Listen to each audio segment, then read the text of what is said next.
Happy weekend, boys. You guys ready for some football? Welcome to Ockey Budz.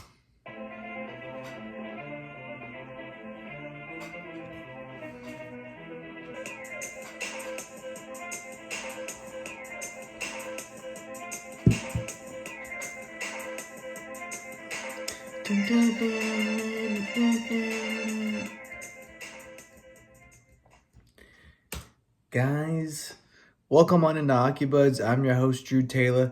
This is episode 145 episodes, I believe, if I'm not mistaken. And we're back in the saddle. Let's do it again. Happy Saturday morning. Lots of football's kicking off right now. I got some bets in the mix, and that's where we're going to start this week. I was on Triple GFL earlier this week, hanging out with JC, and we were talking about it a little bit, but you know, I started this episode off last week, and I was saying I was down 700. We're only down 400 right now. We're climbing back. We're clawing back. a lot of these guys in this league are crushing it this year. I am not one of them. But don't be fooled. We got some bets in the mix I think are winners. I can't wait to up you guys on next week, see how close we came. But I threw $200 back in the mix and immediately started hitting things, right? Good mojo. Pulled that money back out. Now we're playing with free money, psych. But we're playing with easy money, winning some, losing some, staying in the battle, waiting for a big one to pop. And I got some winners in the mix this week I think are gonna hit. So just wanted to start there, boys. It's fun. 1-800-GAMBLERS on my speed dial right now. If I need it, I'll ring it.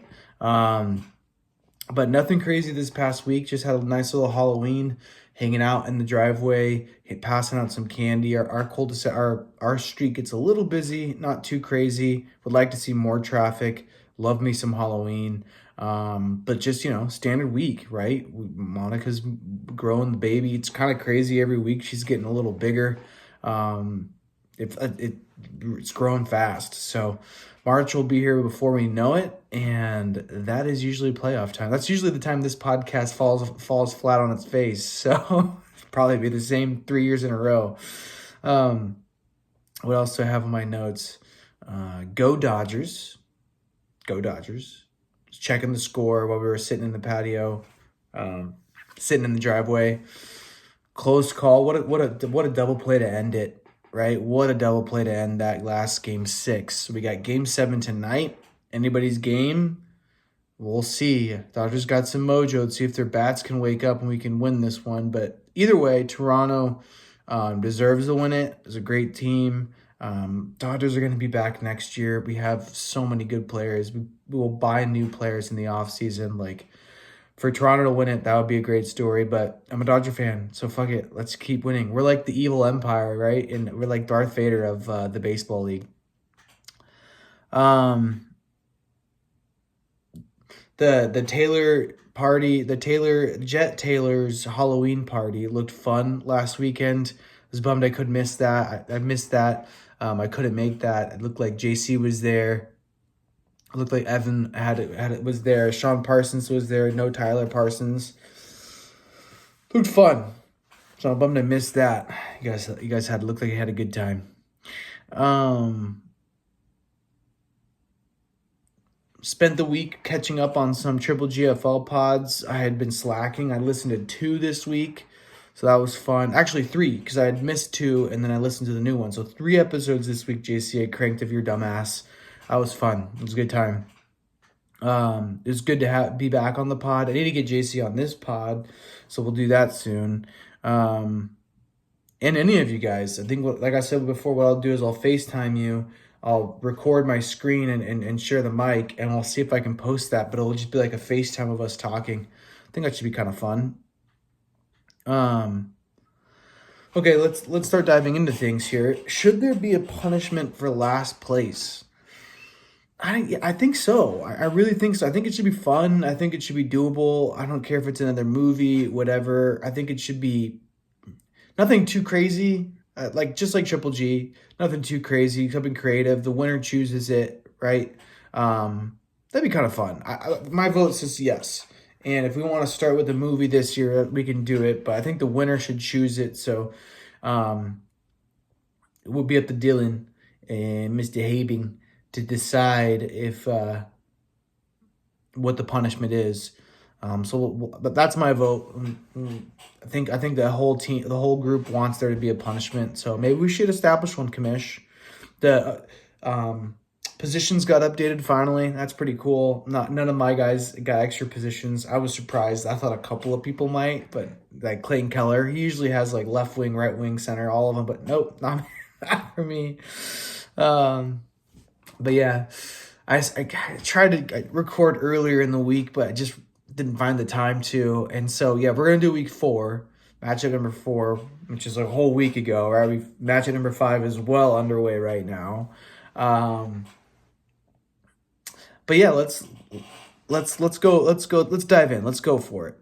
So we got the funny face of the week is Carter Hart. Let's see here. Carter Hart is on Team Cuck Me If You Can. There he is. Ooh, this looks like his mugshot. Yeah, looks like he's I wrote, looks like he just got caught shoving a dildo up a stripper's ass. He looks guilty as fuck in this picture. This guy looks like he likes to inflict pain and humiliation between the sheets. I'm happy to see he's back in the league, but not with that attitude. He looks like he's like, what happened? I blacked out. What a creep. Carter Hart, good to see you're back, buddy. Oh, man. Oh, my bad. I think it's week 3. I'm going to review. That's what confused me. I'm going to be reviewing week 3. We are currently underway with week 4. So, week 3. Let's get that corrected. I'm moving slow today. I just need to get some more coffee in me.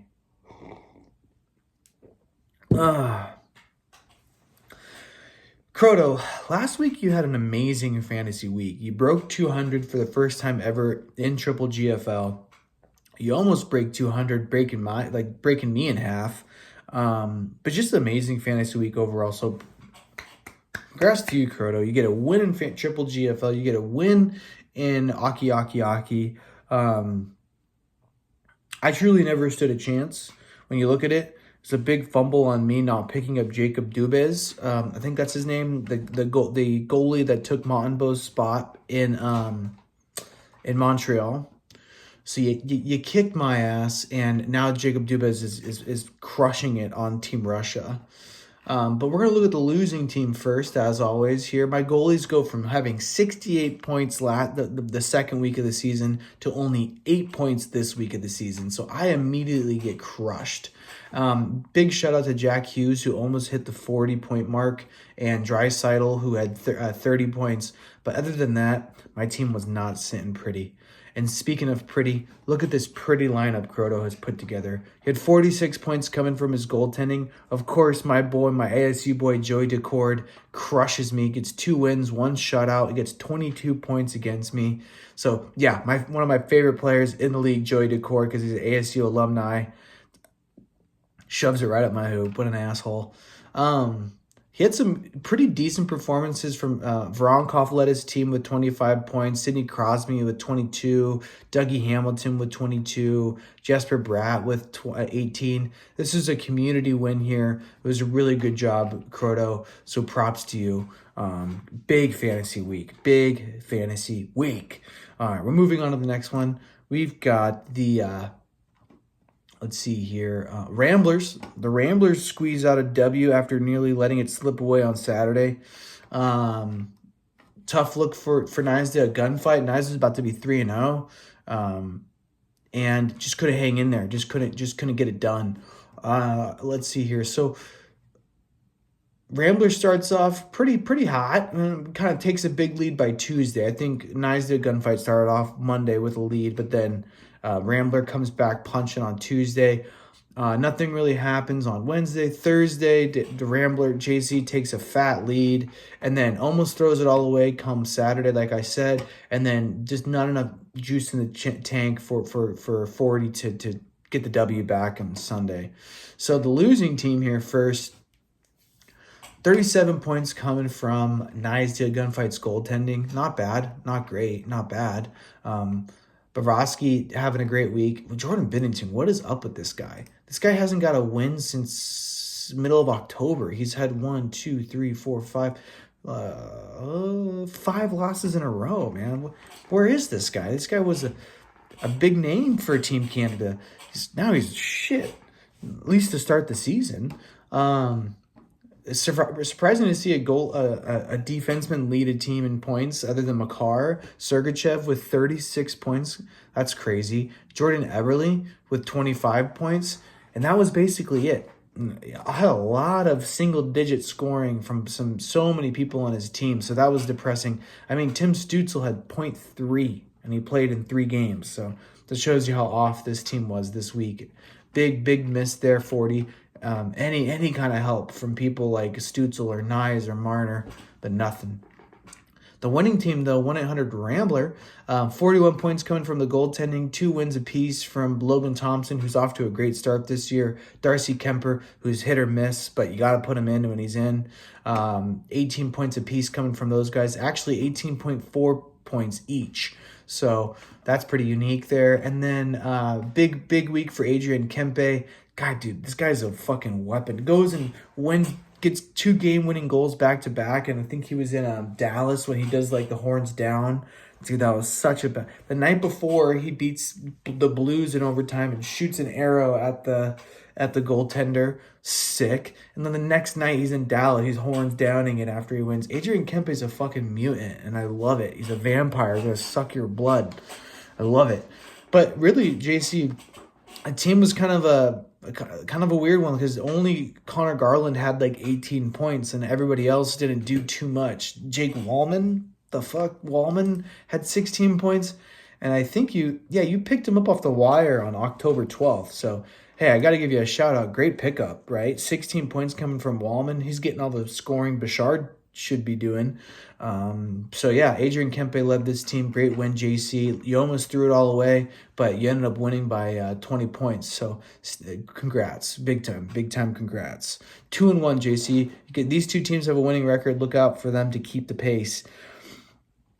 This is a surprise. Let's go to Silver Acres Rest Home. Silver Acres Rest Home, not resting home, rest home. Gets his first win and shows me how much I know about fantasy hockey. Nice win, Wilga. Your team doesn't suck that bad, but it does still suck, I think.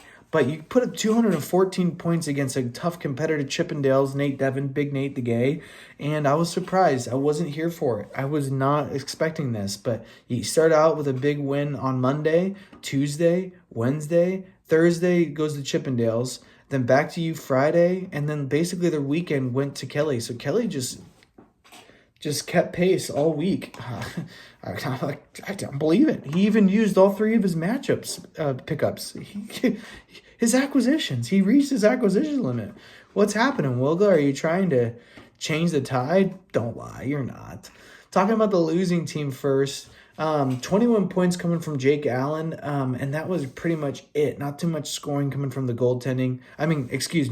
Goaltending by association. There's Big Nate had 5 goalies at any time starting, so lots of goalies being played, but not too much winning.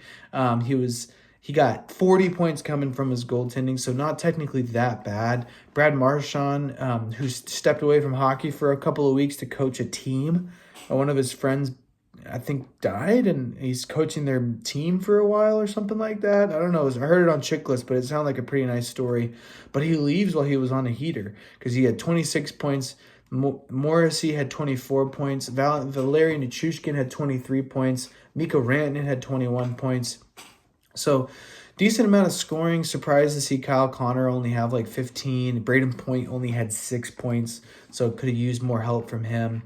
But yeah, Chippendales gets an L. Talking about the winning team now, 37 points coming from the goaltending. So that's pretty good. All 3 of his goalies get a W. Skinner, Demko, Hellebuck. And then his scoring. Macklin Celebrini, man. Holy cow, this guy is the real deal. If I were a Sharks fan, I would be stoked to have this guy on my team. They just got to figure out some defense, and they're going to be a good team in the future. 37 points coming from Macklin Celebrini. Elias Pettersson not being a pussy, getting 26 points, and Philip Forsberg, the barbershop quartet himself, getting 21 points. Mike Math with his son. Remember him? He's doing math with his son. 20 points coming from Mike, and that was a good win for Kelly. So congrats, Kelly. You get the W. Moving on to the next one. Man, this team I'm facing right now, and I am learning quickly how tough of a competitor this team is. This team might be the best team in the league, and I snubbed them from a playoff spot. Dylan Larpins wins a Battle of the Boise. The Battle of Boise goes to Dilly Christensen. He's the only 3-0 team. Let me see what I say. He's not the strongest week though. I'm sorry, I couldn't read my own writing, but he's the only 3-0 team, but he didn't have the strongest week. He just faced the right competitor because Tyler only put up 130 points. Meanwhile, he puts up 162 and gets the win, 3-0, looking to be 4-0 if he beats me this week. But Tyler Parsons falls on his face, and let's dive in deep of how that happened. Tyler had 26 points coming from his goaltending, only had UC Saros and Jeremy Swayman playing that week, so not too much coming from his goaltending. And then he barely gets over 100 points coming from his scoring. Not a single player breaks 20 points. David Pasternak led the team with 19.8 points, so basically 20. But not a lot of points coming from this guy at all. Connor Bedard fell off the face of the earth for this week, just this week. Jack Eichel slowed down quite a bit with Mark Stone going down. That power play took a big hit. It's interesting to see how important Mark Stone is on the Vegas Golden Knights power play. Without him, they're not the same power play. It's kind of crazy. Quentin Byfield didn't do too much. Matt Boldy slowed down a little bit. So this team was off this week. I think it's still a great team. Fucking awesome team. But yeah, David Pasta not even breaking 20 points was your leading scorer. But moving on to the winning team, Dylan Larpins, minus 1.6 points coming from his goaltending, or from Charlie Lindgren.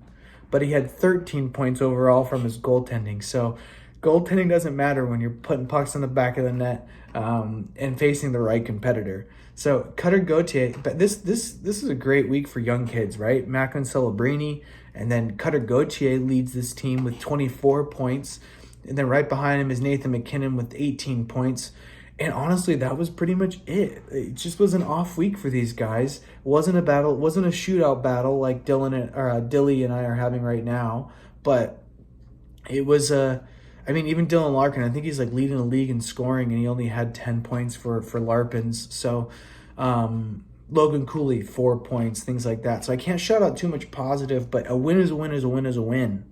And Cutter Gauthier leads his team with 24 points. So Dilly, congrats on being 3-0, potentially 4-0, eh? And we'll move on to the next matchup. Final matchup of the week. No, wait. I got two more. Sorry, two more. Dollar Skrill gets his first W, and it was well-deserved, Crawl. Well-deserved. Your team is a good team. You're not an 0-3 team, for sure. You're 1-2 now. But he had to work for it. A big weekend comeback.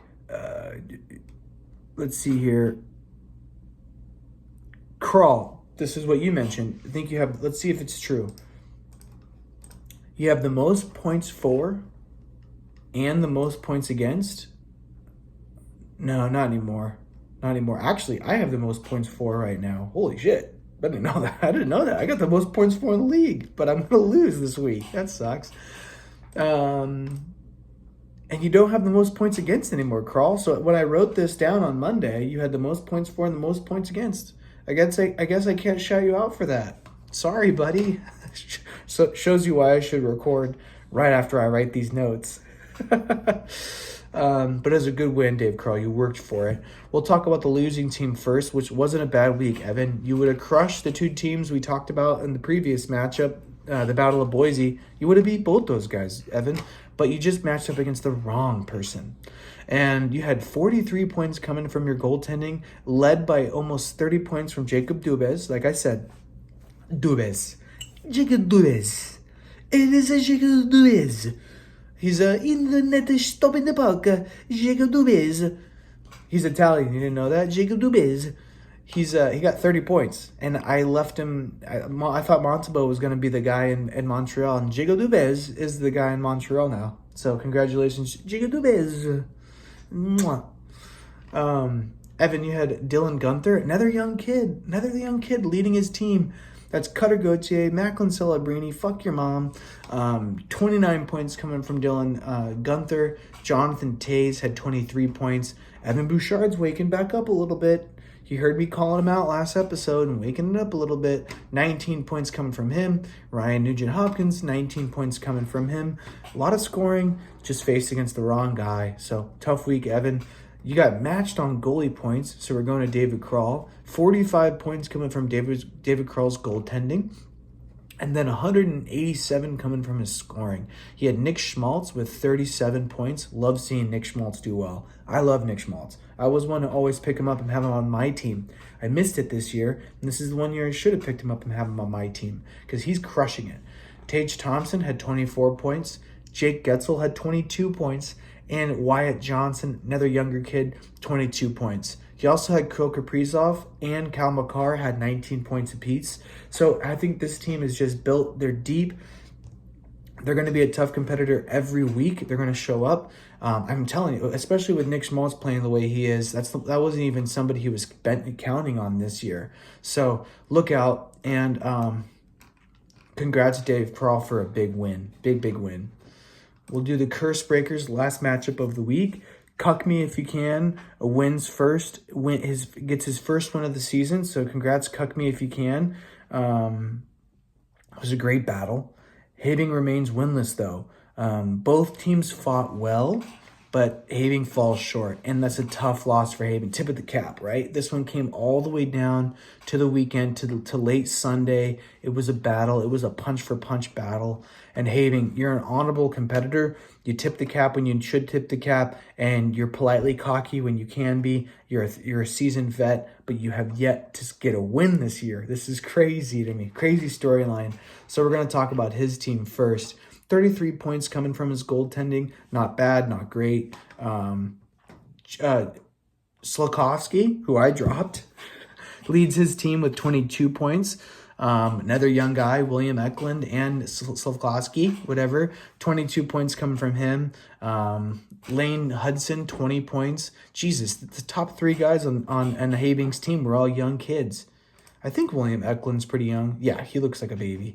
So Sluggish, Eklund, Hudson, and then Connor McDavid with 20 points as well. Those are your best players of the week. Congratulations on that.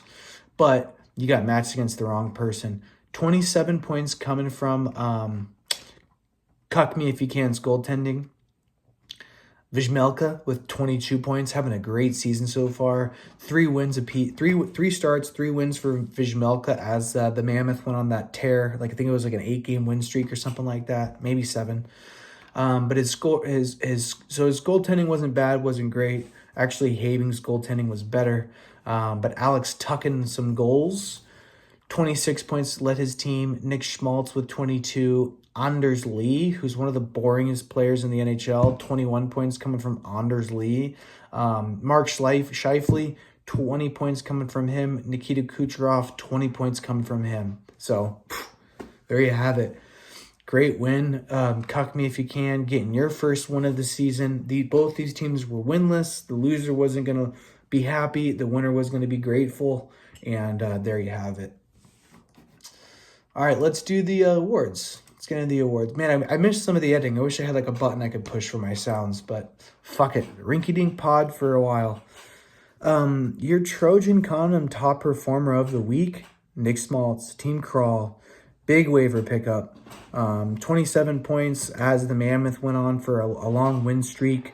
Honorable mention goes to Macklin Celebrini, who lost this by 0.1. Right? I think it was like 35.6 to 35.5 or something like that. Just shy of sharing this award, so shout out Wilga. But the winner of this award goes to Dave Krall for Nick Schmaltz. Congratulations. Your Tampax little bitch. This one's fun to give out. This one is kind of fun to give out. I hate it. The Hughes brothers. Hughes brothers, Curse Breakers. Whew, they combined for 10 points. They had 6 games played between the two of them. 6 games played. And Quinn Hughes and Jack Hughes just couldn't get it done. So Dylan Having, I have to give this one to you. I'm sorry for giving you the Tampex little bitch, but you lost by 3 points. And these Hughes brothers, this was a stretch, right? There's plenty of other people that did worse, like negative points, things like that. But I had to look like if these guys do a thing better, like an assist or a goal, you win. And they played 6 games total. 6 games total. And they only got 10 points out of 6 games. That's bad. So Tampex little bitch goes to Dylan Having. Smooth move of the week, staying in that same matchup. Cuck me if you can. Oh man, what's his first name? Something Primo, Caden Primo, I think. Sorry, my lines got blurred. Let's go look. But the goaltender, the backup goalie spot start alert for, I believe it is the Caden Primo on Toronto Maple Leafs. The Toronto Maple Leafs. Come on, ganja douche. Figure it out. Cuck me if you can. Picks up Caden Primo. Gets a spot start goalie win. 6.6 points coming from that goalie win. Needed every single point in that goalie win because he only wins by 3 points. So if the Hughes brothers does something, maybe Having wins. But definitely if Cuck me if you can doesn't make this move, this waiver wire move, he doesn't get the win. So congratulations, Joe Ford, for a nice waiver wire snipe. I got to give it to you, bud. All right, this next one's easy to give out. Tom Cruise Top Gun. You just got to look at the highest points scored, and that's $1 Skrill, y'all. That team is a weapon. They are not a 1-2 team. If you're playing that $1 Skrill team, you better bring your A game or you're going to get crushed. So congrats, $1 Skrill, on a nice win. And it wasn't an easy win. Evan gave you a hard time, but you blew him out of the water by like 40 points. So congratulations. Pampers Poopy of the week. Wilga, not giving it to you this week, but next week you probably will get it. Now, Parsons, I have to give it to you. Only 130 points coming from your team, right? You would have got beat by Krull by 100 points. That's not good. You can't keep that up. I have you as one of my bisexuals this year. Like, you can't do this to me. My predictions are going to be terrible. You lose the Boise Bowl. You get the Pampers Poopy. You got to bounce back. Everybody loves Raymond, but nobody loves the Poopy. Okay, week 4. Almost done with it. Like I said, I'm in a shootout with Larpins. I'm down by 13. Had a nice Friday night. Had a nice Halloween night for my team, but it's the weekend. All these games are about to start, so we'll see how these storylines shape up after the next 2 days. We have Big Nate DeGay versus, honestly, Big JC DeGay. Sorry, JC.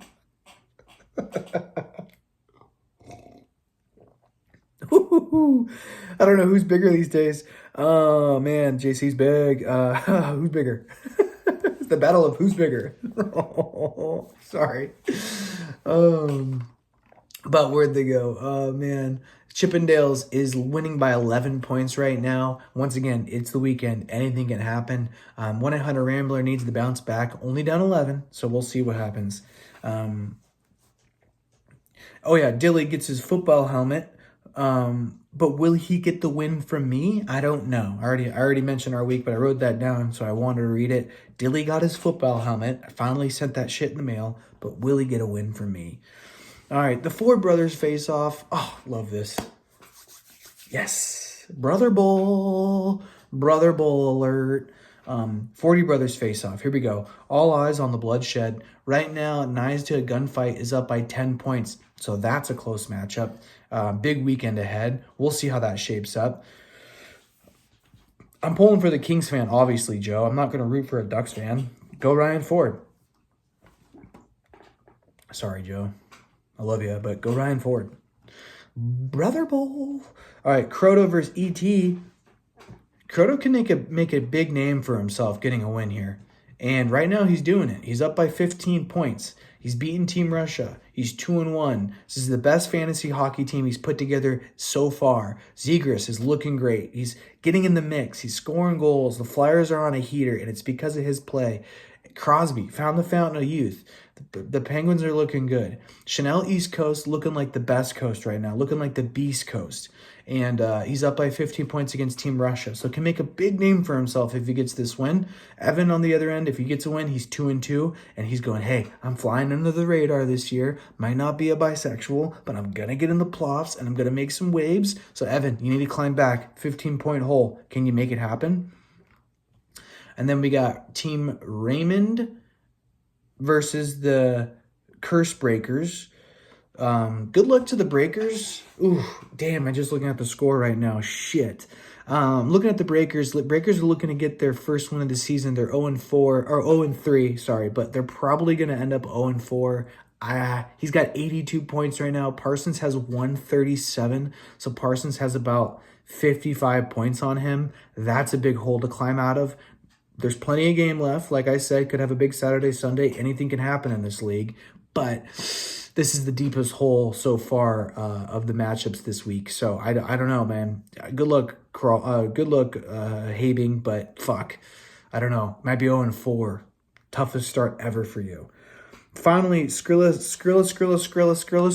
versus Wilga. Skrilla versus Wilga. Dollar Skrilla is crushing it. And if it wasn't for the Curse Breaker shitty performance, like I said before, Kelly would be fighting for the poopy performance. So stupid. Kelly, you're going to win this award every week. But Dollar Skrill, it's got up 126 points to Wilga's 87, and I think Skrill is going to win. So Skrill can go on a 2-week heater. You'll be 2-2 as well. It's been 31 minutes, right around the point where I shut this baby off. Good luck this weekend, everybody. I will do my best to get a recording out earlier in the week. I can't make any promises. Saturday, Sunday mornings are my time to just chill. So usually this ends up being the best time for y'all. I really appreciate you guys for listening. This is fun to do, but it's only fun if you guys enjoy it. You know what I mean? I'm not doing this for my fucking self. I'm doing it because you guys all are fucking awesome. The fantasy leagues, both Triple G and Ockey, are just the best. Greatest group of guys. Can't wait to see you guys all in person. You guys mean everything to me. I love y'all. I'm out.